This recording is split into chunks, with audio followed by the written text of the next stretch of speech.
Hello students, welcome to the Edutap CTET online classes. कैसे हो? I hope बढ़िया होंगे। डेली का मेरा यही सवाल है जो मैं पूछती हूँ। ठीक है। एंड हम तो बस यही उम्मीद करते हैं कि इस बार जितने भी बच्चे एग्ज़ाम की तैयारी हो रही है, काफ़ी बच्चों का, हमारा तो टारगेट ये है कि हमें डबल बच्चों को इस बार क्लियर कराना है सीटेट। क्योंकि जो जब बच्चे सीटेट क्लियर करते हैं और जो उनकी खुशी होती है ना, I think that is totally beyond words. शायद वो हम एक्सप्रेस भी नहीं करते। हमें इमेंस सेटिस्फेक्शन मिलती है जब बच्चों का पेपर क्लियर होता है and they keep going, keep moving forward. ठीक है। और फिर नेक्स्ट पेपर की वो लोग तैयारी करते हैं, तो ये बहुत खुशी की बात है। एंड काफ़ी बच्चों की डिमांड थी कि आप, जैसे कि आप देख सकते हैं कि मैम प्लीज़ कोहलबर्ग पे कुछ क्वेश्चंस डिस्कस किए, मैंने कमेंट्स में पढ़ा था। ठीक है। तो ये आज इसके एमसीक्यूज रहेंगे, जो सेशन रहेगा हमारे, कुछ प्रीवियस ईयर्स ही हैं एचटेट और सीटेट के क्वेश्चंस, काफ़ी अच्छे क्वेश्चंस हैं। एंड जिनको भी नहीं पता, मैंने आई थिंक जो मेरी सेकंड वीडियो थी वो कोहलबर्ग की थ्योरी पे थी। मैंने यूट्यूब पे फ्री वीडियो कोहलबर्ग की थ्योरी पे दी हुई है। जिनको वो पहले वीडियो देखनी है वो भी एक बार देख सकते हैं। बहुत अच्छी वीडियो है, प्रॉपरली कोहलबर्ग की सारी theory, proper stages and level explain किए हुए हैं। वैसे तो जिनको पता ही है, थोड़ा थोड़ा आइडिया ही है, तो उन्हें भी ये आज के एमसीक्यूज हम इजीली डिस्कस करते हैं और समझ आ जाएंगे। ठीक है। एक चीज बताओ, कोहलबर्ग की थ्योरी मॉरल डेवलपमेंट की थ्योरी एंड किस पे बेस्ड थी? हिंस डिलेमा पे। ठीक है। ये चीज जरूर पता हो, जिस मैन पे ये थ्योरी कोहलबर्ग ने बनाई थी। एक बारी पहले ये बता देती हूँ वंस अगेन कि 700 प्लस स्टूडेंट है जिन्होंने सीटेट को पिछली बार क्लियर किया था, और इस बार उम्मीद है कि इससे ज़्यादा बच्चे क्लियर करेंगे। एंड पेपर 1 का फुल कोर्स है, 2 का फुल कोर्स है, पेपर 1 एंड 2 के कॉम्बो कोर्सेज है हमारे। ठीक है। और आपको कोर्स में क्या मिलेगा? देखो, 250 इंटरेक्टिव कंसेप्ट वीडियो मिली, पीडीएफ नोट्स मिलेंगे, ईवीएस साइंस सीरी पे 4500 चैप्टर वाइज एमसीक्यूज मिलेंगे, सेपरेट सेशंस रहेंगे कुछ कॉम्प्लेक्स क्वेश्चंस पे। ठीक है। एंड फुल लेंथ आपके मॉक टेस्ट रहेंगे। ये आप जैसे कि मेल देख सकते हैं, आप इस पे हमें मेल कर सकते हैं अगर आपको कोई भी प्रॉब्लम हो। एंड इस नंबर पे कॉल कर सकते हैं जिनको भी कोई भी प्रॉब्लम है, जिनको लग रहा है कि उनको मेल नहीं आता है करना है, तो आप प्लीज़ डायरेक्टली इस नंबर पे कॉल कर लीजिएगा। ये हमारा यूट्यूब का वीडियो डिस्क्रिप्शन बॉक्स है, ये लिंक है जहाँ से आप कोर्स को परचेज कर सकते हैं। एंड ये फॉर्म है, इस फॉर्म को प्लीज़ ज़रूर भरिए ताकि हम आपकी डिटेल्स देख सकें and then we can call you back to guide you about the course. काफ़ी सिंपल फॉर्म है। चलिए फिर स्टार्ट करते हैं। अब पहले तो मैं एक चीज़ बता दूं, मैंने कोहलबर्ग की थ्योरी, आई थिंक जो मेरी सेकंड या थर्ड वीडियो है, मैंने पूरी उसमें कोहलबर्ग की थ्योरी एक्सप्लेन की हुई है। उसमें आपको अच्छी तरह समझ आ जाएगा कोहलबर्ग के लेवल्स और कोहलबर्ग की स्टेजेस। जो भी बच्चे वीडियो को फर्स्ट टाइम देख रहे हैं, ठीक है, वैसे तो यहाँ पे सारे क्वेश्चंस इजीली समझ आ जाएंगे क्योंकि मैं हर स्टेज को कोशिश करूंगी थोड़ा थोड़ा एक्सप्लेन करूं। बट फिर भी अगर आपको मुश्किल होती है तो एक बार प्लीज़ पहले आप वो वीडियो देख लेना मेरी, और उसके बाद ये क्वेश्चंस कर लेना। ठीक है। फिर आपको ये प्रॉपरली अच्छी तरह समझ आ जाएगा। तो हम फर्स्ट क्वेश्चन देखते हैं। पहला क्वेश्चन कहता है, एक चाइल्ड रीजन करता है, you do this for me and I will do that for you. तुम मेरे लिए ये करो और मैं तुम्हारे लिए वो करूंगा। ये बच्चा कोहलबर्ग की मॉरल रीजनिंग की कौन सी स्टेज में आता है? अब फर्स्ट स्टेज क्या है? Individualism and exchange orientation. Second है punishment and obedience orientation. Third है good boy good girl. And fourth है सोशल कॉन्ट्रैक्ट। जैसा कि अब आप साइड में देख सकते हो, लेवल 1 आपका क्या है? आपको पहले तो ये पता, कोहलबर्ग ने 3 लेवल्स दिए हैं, लेवल 1, लेवल 2 एंड लेवल 3। ठीक है। लेवल 1 का नाम है प्री मोरालिटी या प्री कन्वेंशनल मोरालिटी, लेवल 2 का नाम है कन्वेंशनल, एंड लेवल 3 का नाम है पोस्ट कन्वेंशनल। जो हर लेवल में कोहलबर्ग ने 2 स्टेजेस दिए, तो टोटल कितनी स्टेजेस होगी? 6 स्टेजेस। अब जो ये लेवल 1 है, ये लेवल 1 की 2 स्टेजेस है। पहली स्टेज है punishment and obedience orientation. Stage 2 का नाम है हेडोनिस्टिक ओरिएंटेशन, या स्टेज 2 का नाम एक और भी है, इंडिविजुअलिज्म एंड एक्सचेंज ओरिएंटेशन। ये आपको ये वर्ड दिख रहा है, ये भी स्टेज 2 का नाम है। कोर्स के अंदर आप देख लेना, अंचित सर ने स्टेजेस के जो भी 2 2 3 3 नाम है वो सारे लिखे हुए हैं और यूजुअली वो आ जाते हैं, तो इस चीज का आप लोग ध्यान रखना। स्टेज 2 को इंडिविजुअलिज्म एंड एक्सचेंज ओरिएंटेशन भी कहते हैं। ठीक है। अब इसमें से अगर मैं देखूं, ये वाला जो क्वेश्चन है कि बच्चा कहता है तुम मेरे लिए ये करो मैं तुम्हारे लिए वो करूंगा, तो ये बच्चा किस में आता है? वैसे तो ये बच्चा बहुत इजीली पता लग रहा है, ये सेल्फिश अपन है, एक म्यूचुअल बेनिफिट है कि मैं तुम्हारे लिए कर दूंगा, वो तुम मेरे लिए ये कर दो। ये बच्चा सेकेंड स्टेज में आपकी आता है, that is individualism and exchange order. इस स्टेज का आप याद रखना, दो चीजें स्टेज में याद रखना, एक तो बच्चा इसमें सेल्फी, क्योंकि यहाँ पे जो लेवल 1 है ना, ये ज्यादातर एक छोटे बच्चों में पाया जाता है, प्राइमरी स्कूल के बच्चों तक के जो लेवल है उसमें ये ज्यादा पाया जाता है, बड़ों में नहीं, टीन एज के बच्चों में ये लेवल नहीं पाया जाता। एंड जो सेकेंड स्टेज का बच्चा है उसको एक सेल्फिशपन रहता है, सेल्फ रिवॉर्ड, चाहे वो गिफ्ट्स के लिए हो, किसी भी चीज के लिए, और उसको बस होता है टिट फॉर टैट, अगर मेरा फायदा हो रहा है तो तुम्हारा भी होगा, तो मैं ये कर देता हूँ। ठीक है, तो ये बच्चा आप ध्यान रखना फर्स्ट में आता है। सेकंड में ये नहीं आएगा, पनिशमेंट ऑन ओबीडियंस। जो सेकंड ये फर्स्ट स्टेज है आपकी पनिशमेंट, इसमें तो ये होता है कि बच्चा दंड से बचने के लिए, कि उसको फिर पनिशमेंट से बचने के लिए वो ये काम करता ही नहीं, कि उसको पता है कि मुझे पनिशमेंट मिलेगी तो मैं ये काम करता ही नहीं हूँ, या उसको लगता है कि टीचर उसको बोलेगी अगर तूने ये काम नहीं किया तो मैं तेरे को स्कूल से बाहर निकाल दूंगी, तो वो टीचर के कहने पे वो काम कर देता है, उसको लगता है यार कर दो, doing what is right because of the fear of punishment. ठीक है, तो वो स्टेज 1 है। गुड बॉय गुड गर्ल ये बनता ही नहीं है कि दुनिया की नज़र में, ये स्टेज 3 है। एंड सोशल कॉन्ट्रैक्ट आपकी स्टेज 5 है। इंडिविजुअल राइट जहां थोड़ा बहुत आ जाता है, ये भी नहीं बनता है। ये बात है थोड़ा सेल्फिश तक, पर्सनल गेन तक, या म्यूचुअल बेनिफिट, एक दूसरे का बस भला रहे और अपना ज्यादा सोचना इसमें, तो ये आपका ध्यान रखना स्टेज 2 है। वहां पे ऑप्शन में आपका ये भी आ सकता है, या आपका ऑप्शन में ये भी लिखा आ सकता है, दो दो तीन तीन नाम है हर स्टेज के, तो इसमें से आपको कोई भी लिखे आ सकता है, आप इस चीज का ध्यान रखना। आगे चलते हैं। एक टीचर अपने क्लास में बोलती है, as individual assignments are designed to help individual students learn more effectively, all students should complete assignment prescribed without any assistant. She is referring to which of the following stages?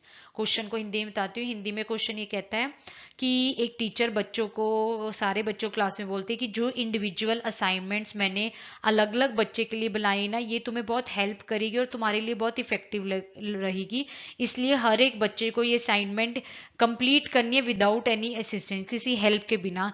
तो ये Kohlberg की कौन सी stage में आ रही है? देखो, 4th stage में law and order में, 5th स्टेज में सोशल कॉन्ट्रैक्ट में, ठीक है, स्टेज 1 में दैट इज पनिशमेंट अवॉइडेंस,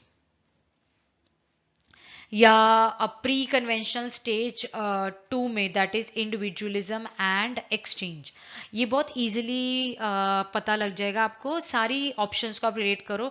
मैंने अभी स्टेज 1 बताई थी कि दैट वाज पनिशमेंट अवॉइडेंस, बच्चा पनिशमेंट के फियर से कि उसको टीचर दंड देगी, वो कुछ करेगा नहीं या कुछ कर देगा। ठीक है, तो ये स्टेज 1 का तो बनता ही नहीं है। स्टेज 2 का इसमें म्यूचुअल बेनिफिट नहीं, अगर बेसिकली इसमें देखा जाए टीचर इसमें ऑर्डर दे रही है, तुमने ये असाइनमेंट करके ही लानी है, ये तो असाइनमेंट तुम्हारी हित के लिए, ये रूल है स्कूल का, ये रूल तुमने फॉलो करना ही करना है। तो जब ऐसी चीज आ जाए तो इसका आंसर आपका क्या होगा? That will be 4th, social law and order. ठीक है, सोशल कॉन्ट्रैक्ट नहीं होगा, क्योंकि social contract individual right stage 5 में आता है, जो सबसे हाईएस्ट लेवल है, तो यहाँ पे स्टेज 5 बनेगा नहीं, स्टेज 4th बनेगा। Doing what is right because it is your duty, and वो हेल्प करती है आपकी सोसाइटी को। ठीक है, एंड स्टेज 3 आपका वही गुड पर्सनल वाला है, गुड बॉय गुड गर्ल, तुम वो चीज करो जो तुम्हें लगता है सही है, क्योंकि तुम्हें लगता है कि दुनिया की नजर में मैं अच्छा लड़का या अच्छी लड़की कहलाऊंगा। ये 2 स्टेजेस है इसकी। इसमें आंसर इजीली पता लग गया। ठीक है, कि टीचर ने बच्चों को बोला है कि ये रूल मानना ही मानना है, सबने असाइनमेंट करनी ही करनी है और बिना किसी हेल्प के करनी है, तो ये सीधा आपका क्या बनेगा? Law and order. तो answer will be first.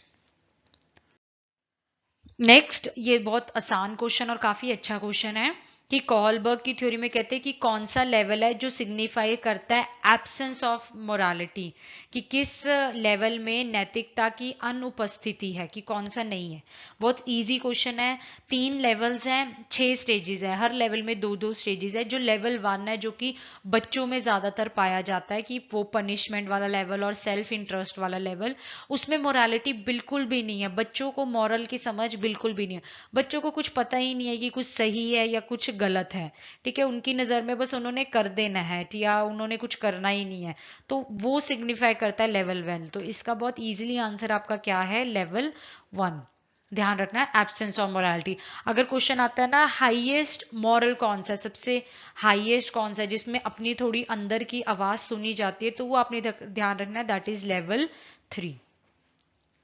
Okay, level 4 तो होते ही नहीं है, 3 लेवल दिए कॉलबर्ग ने, ये पता हो। नेक्स्ट क्वेश्चन, बहुत important question, repeated many times in every TET exam. Major criticism क्या था कॉलबर्ग का? पहला ऑप्शन कहता है कॉलबर्ग ने प्रपोज की theory without any empirical basis, कि उसके पास कोई सबूत नहीं था तकड़ा, उसने थ्योरी बना दी। और ऐसी बात बिल्कुल सच नहीं है। हिंस का प्रॉपर एग्जांपल था, जिसकी वाइफ बीमार थी, जिसको मदर चाहिए थी, जिसके बेस पे मॉरल थ्योरी बनाई गई, तो ये ऑप्शन तो गलत हो गया, ठीक है। प्रॉपर इंपेरिकल फैक्ट था पीछे, तभी ये थ्योरी बनाई गई। जो भी बच्चे फर्स्ट टाइम वीडियो देख रहे हैं वो मेरी एक बारी पहली कॉलबर्ग की थ्योरी की फुल वीडियो देख लेना, अगर जिनको अभी तक नहीं पता है कि हिंस का क्या एग्जाम्पल था और पीछे की क्या स्टोरी थी, ठीक है। सेकंड क्वेश्चन है Kohlberg propose that moral reasoning development है, ठीक है, क्योंकि मॉरल रीजनिंग धीरे धीरे आपकी डेवलप होती है, बंदे में जो तर्क की शक्ति है धीरे धीरे डेवलपमेंट चलती है और बिगिन करती है प्रॉपरली, एक कंटिन्यूस की तरह चलती है। ये भी कोई क्रिटिसिज्म नहीं है कॉलबर्ग का, ये भी क्रिटिसिज्म में नहीं आता है कि कुछ ऐसा उसने नकारा है, ये बात तो ट्रू ही है, मतलब ठीक ही है, एक तरह से कोई क्रिटिसिज्म नहीं है। थर्ड है Kohlberg did not account for cultural differences in moral reasoning of men and women. ये बात कुछ ना कुछ सच लग रही है, ये मैं भी बताती हूँ, एक बार फोर्थ पढ़ लूँ। Kohlberg did not give clear cut, Kohlberg ने स्टेजेस नहीं दी, ये तो गलत है, कॉलबर्ग ने प्रॉपर स्टेजेस दिए। ऑफकोर्स इसका आंसर आपका थर्ड है। कॉलबर्ग की अगर आपको पता हो जो थ्योरी है वो सिर्फ हिंस पे बेस्ड है, मेल पे बेस्ड है, ठीक है। जो उसने कंसिडर किया है मॉरल वो सिर्फ मेल का कंसिडर किया है, ना कि फीमेल का किया, तो इसका आंसर ऑफ कोर्स थर्ड बनता है। He did not account for cultural differences in moral reasoning of men and women, उसने ओनली मेन सेंटर्ड फोकस रखी अपनी थ्योरी, वुमेन की चीजों पे उसने प्रॉपर ध्यान नहीं दिया, और ना उसने थ्योरी को ये कंसिडर किया वुमेन ओरिएंटेड, सारी थ्योरी मेन ओरिएंटेड बनाई गई, ठीक है। तो इसका आंसर आपका क्या हो गया, थर्ड। नेक्स्ट चलते हैं। Karnail Singh does not pay income tax despite legal procedures and expenses. He thinks that he cannot support a corrupt government which spends millions of rupees in building unnecessary dams. He is probably in which state of Kohlberg stages of moral development? अब देखो question कहता है, जो एक बंदा है kernel Singh, कहते हैं कि वो इनकम टैक्स नहीं देता है, ठीक है, कि डिस्पाइट हमारा रूल है कि हर किसी को पता है इनकम टैक्स पे करना होता है, वो मानता है कि मैं एक करप्ट गवर्नमेंट को बिल्कुल नहीं सपोर्ट कर सकता जो मिलियंस करोड़ों रुपए लगा देती है डैम्स बनाने में जिनका कोई यूज भी नहीं होता है। कहते हैं कि मैं चाहे मेरा रूल ये कहता है कि इनकम टैक्स पे करना चाहिए पर मैं उनको पैसे नहीं दूंगा, तो वो बताओ किस स्टेज में आ रहे हैं। अब देखो इसमें बहुत इजीली पता लग रहा है कि वो प्री कन्वेंशन है लेवल 1, वो तो बिल्कुल बच्चों में आता है जिनमें मॉरल की समझ होती है, तो प्री तो कट गया। अगर मैं बात करूं conventional stage 3 good boy good girl, या स्टेज 4 लॉ एंड ऑर्डर, अगर यहाँ लिखा होता है ना कि जर्नेल सिंह लॉ को मान रहा है, रूल भर रहा है, इनकम टैक्स भर रहा है, तो मैं बोलती हूँ वो स्टेज 4 में आ रहा है, लॉ एंड ऑर्डर मार रहा है। अब यहाँ पे कहते हैं वो ये नहीं मान रहा है, वो अपनी आवाज सुन रहा है अंदर की, और वो अपना एक इंडिविजुअल राइट कंसिडर कर रहा है, तो ऑफकोर्स वो आएगा लेवल 3 में। लेवल 3 में का नाम है पोस्ट कन्वेंशनल मोरालिटी, और अब जैसे कि आप देख सकते हैं लेवल 3 में भी 2 स्टेजेस है, stage 5 and stage social contract, that is कि ठीक है जो भी लॉ बनाए गए हैं वो हमारे लिए बनाए गए हैं, बट अगर मुझे लगता है मेरी इंटेंशन ठीक है तो मैं वो लॉ ब्रेक कर सकता हूँ, मैं फिर उस लॉ को अपने पे लागू नहीं होने दूंगा अगर मेरी इंटेंशन ठीक है, ठीक है। एंड यू स्टेज 6 तो है अपनी अंदर की आवाज सुनना, तो ये सबसे आपका क्या है, हाईएस्ट मॉरल है। तो ये जो बंदा है करनैल सिंह, ये ऑफकोर्स पोस्ट कन्वेंशन मॉरलिटी में आता है, तो इसका आंसर आपका क्या होगा, सेकंड, जहां वो अपनी आवाज सुन रहा है, जहां वो अपने इंडिविजुअल हक के लिए खड़ा हो रहा है, ठीक है। नेक्स्ट क्वेश्चन कहते हैं कि जो बच्चे हैं प्राइमरी स्कूल में वो कौन सी स्टेज के अंदर आते हैं, A, obedience, punishment, orientation, individualism and exchange, good interpersonal relationship and social contract and individual right. Very easy question, हमें इनमें से कॉम्बिनेशन बनाने हैं। जैसे कि आप यहाँ पे देख सकते हैं मैंने एजेस भी लिखी हुई है। प्री कन्वेंशन में लगभग 7 से 8 साल तक के बच्चे रहते हैं, कन्वेंशन में 12 साल में, टीन एज में आके फिर ये पोस्ट कन्वेंशन। अब जो छोटे बच्चे हैं जिन्हें तो मॉरल की समझ ही नहीं होती, वो ऑफ कोर्स लेवल 1 और ये स्टेज 1 और स्टेज 2 तक ही रहते हैं। तो अगर इसमें देखूं मैं, स्टेज 1 और स्टेज 2 ये है ए एंड बी, तो मुझे इसमें ये कॉम्बिनेशन बनाना है कि अब ये कॉम्बिनेशन का होगा, ये है थर्ड जो कॉम्बिनेशन वो बनता है बी एड। प्राइमरी स्कूल, छोटे स्कूल के बच्चे प्राइमरी लेवल तक के जिनको मॉरल की समझ बिल्कुल भी नहीं होती है, तो इसका आंसर आपका क्या होगा, B N A, that is option number 3। Okay, next कहते कॉलबर्ग की थ्योरी को काफी क्रिटिसाइज किया गया है। इसमें से बताना है क्या चीज है जिसपे क्रिटिसाइज किया गया है। एक ही पॉइंट है जो हर बार डिस्कस किया हुआ है कि किस पॉइंट पे क्रिटिसाइज किया, अभी पहले भी डिस्कस किया था, इसमें भी देखना यही आएगा। कहते कॉलबर्ग ने कोई टिपिकल रिस्पॉन्स नहीं दिया हर एक स्टेज को प्रॉपरली उसने देखा नहीं है, अपना रिस्पॉन्स दिया नहीं, ये बात ट्रू नहीं है, हर स्टेज पे रिस्पॉन्स दिए हैं। कॉलबर्ग ने डुप्लीकेट करिए, कॉपी करिए पियाजे की थ्योरी, ऐसा भी सच नहीं है। कॉलबर्ग ने फोकस ही नहीं किया चाइल्ड के रिस्पॉन्सेज पे, ये भी कुछ मिलता जुलता नहीं है कॉलबर्ग की थ्योरी से, कुछ रिलेट नहीं करता। अब अगर डी ऑप्शन पढ़ो, Kohlberg has based his study primarily on the male sample. अभी मैंने पिछली भी यही डिस्कस किया था कि सारी जो कॉलबर्ग की थ्योरी है वो मेन ओरिएंटेड है, मेल सैंपल पे ली गई है। जो नैतिक पे बात की गई है वो मेल के अकॉर्डिंग, मेल की जो स्टोरी है, हिंस की स्टोरी पे बनाई गई है। और जो जो लेडी थी जिसने इसको क्रिटिसाइज किया था ना, ये नाम है, इसे याद कर लेना, Carol Gilligan. He criticize Kohlberg theory because he only focused on the boys. तो इसका आंसर आपका क्रिटिसिज्म का क्या करेक्ट है, आंसर इज डी। ठीक है, नेक्स्ट क्वेश्चन, ये मैंने टर्म्स में भी आपको कराया था। अकॉर्डिंग टू दी कॉलबर्ग, वो कौन सा थिंकिंग प्रोसेस है जो इन्वॉल्व होता है in the judgment about questions of right and wrong. जब हम लॉजिकली सोचते हैं कि हाँ ये सही है या ये गलत है, ये क्या चीज है, इसे हम क्या बोलते हैं। ऑफ कोर्स इसका आंसर मैंने पिछली टर्म्स की वीडियो में भी ये क्वेश्चन डिस्कस किया, answer is fourth, that is moral reasoning. जब हम अपने थिंकिंग प्रोसेस इन्वॉल्व करते हैं, अपना लॉजिक इन्वॉल्व करते हैं कि हमें सोचना है कि या तो ये सही है या ये गलत है, हमें फाइनल अपना कह लो पर्सपेक्टिव देना है, फाइनल जस्टिस करना है हमें। तो इसका आंसर, ये इसकी एग्जैक्ट डेफिनेशन ये है, तो इसका आंसर आपका क्या होगा, फोर्थ। ये चारों टर्म्स आपकी कॉलबर्ग ने दिए। मॉरल रियलिज्म है, rules are rigid and fixed, जो भी रूल्स बनाए गए हैं वो रिजिड और फिक्स्ड है, हम उन रूल्स को ब्रेक नहीं कर सकते। अगर उन रूल्स को ब्रेक करोगे तो आपको क्या मिलेगी, पनिशमेंट। ये कॉलबर्ग ने कहा है। जैसे फॉर एग्जांपल रेड लाइट नहीं क्रॉस करते ना, क्रॉस अगर हमने कर दी तो हमारा चलान हो जाता है, तो ये हो गया moral realism.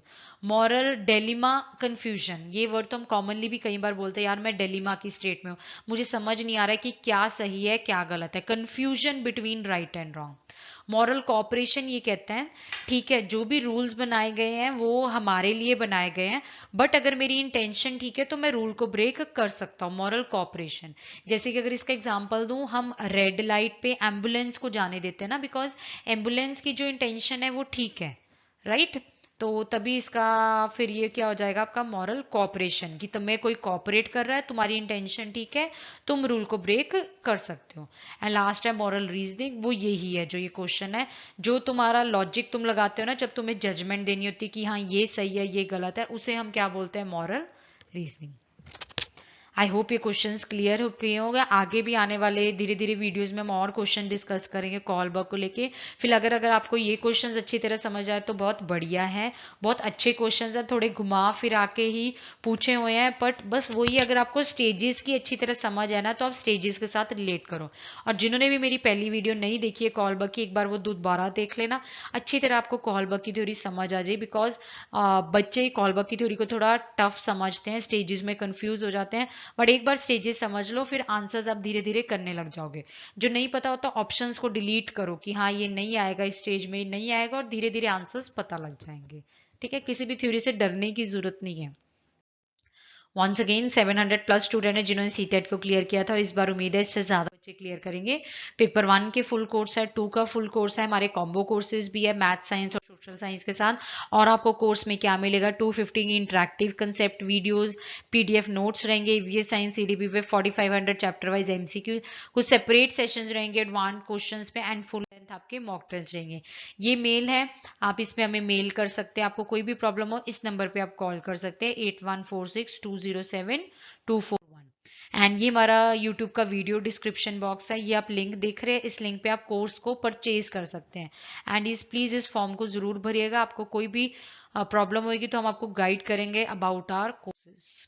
Thank you, all the best, keep working hard, quality work करो, डेली पढ़ो, एंड पॉजिटिव रहो और मोटिवेटेड रहो। Every exam gets clear if you are positive and motivated. Bye bye.